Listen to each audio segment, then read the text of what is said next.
So I want to just present something, and then I want to kind of go down to a real practical level that I'll put some notes in your hand. And I think it will be something you'll study, and it'll be very helpful on a practical level. So first of all, I want to draw our attention to Isaiah 2, verses 2 and 3.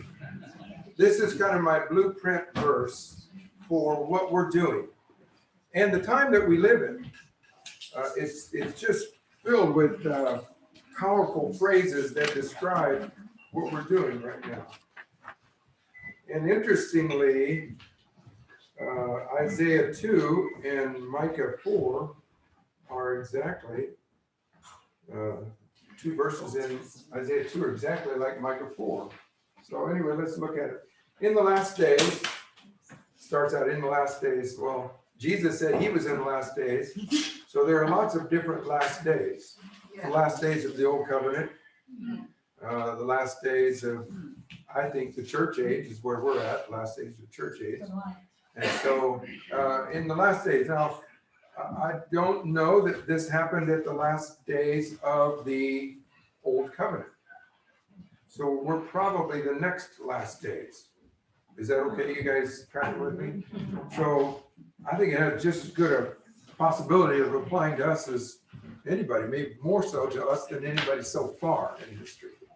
So in the latter days or last days, the mountain of the house of the Lord, here's the mountain of the house of the Lord, will be raised up above all the other hills. And listen to this, all nations shall stream to it, and many peoples, isn't that a many peoples? You know these little peoples here? These peoples. Many people say, let us go up to the mountain of the Lord, to the temple of the God of Jacob. And why would we go up there? What's the purpose? Because that's where he will teach us his ways, and that's where we learn to walk in his ways. Mm-hmm. Yeah, I'm sorry, in his paths. He teaches his ways, and we learn to walk in his path. Now, we learned, Mama Church taught us quite a bit down here. Mostly it was the do's and don'ts in the flesh. Yeah. 10 Commandments, don't do this, don't dance, smoke, and chew, or go with girls that do.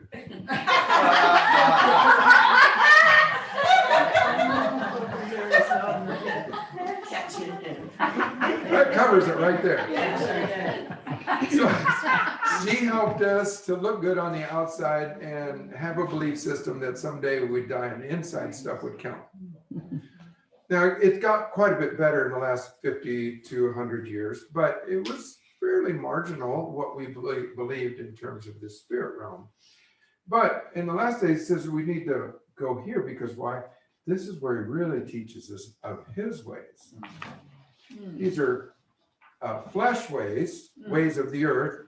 Don't do this because don't work out so good for you if you do this stuff here. It just ain't going to work out good for you. And you have to pay the piper, and that ain't going to be good. You're not going to like that. Just don't do that. But to learn his ways, like we did just a few minutes ago, getting in the heavenly realms is like we can soar. And you see, expands our ability to believe.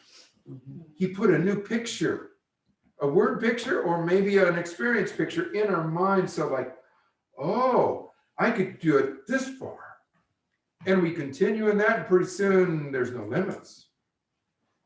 Just like God doesn't have any limits, right? Yeah. So anyway, this is where he teaches of his ways and where we learn to walk in his paths. And listen to this. Also, this is where the law of the Lord goes forth. So you see this stick man here. So he's got feet on earth, just like Jesus did in John 3, standing before Nicodemus. He's a dual reality person. Jesus was, and we are too. We already are, whether you realize it or not. We all know we're humans. We also know that we've been raised. Ephesians 2:6, seated with Christ in heavenly places. 3:1, you have been raised. Okay, so we've been raised.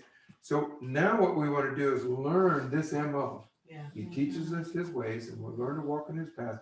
And then the law, see the megaphone, then the law shall go forth from Zion, and the word of the Lord from Jerusalem. So now we don't pray from earth. to heaven. How about this? We pray with God back to earth. It changes everything. For instance, even Luke 11, Jesus taught us how to pray the Father's Prayer.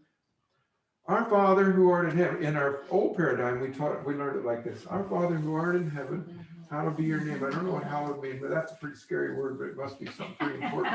And so, thy kingdom come.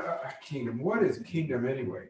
So thy kingdom come, thy will be done on earth. I just don't have a better faith with that. But anyway, so you see, it was a long distance, a long way, because we had a very, very small understanding. Our paradigm was too small.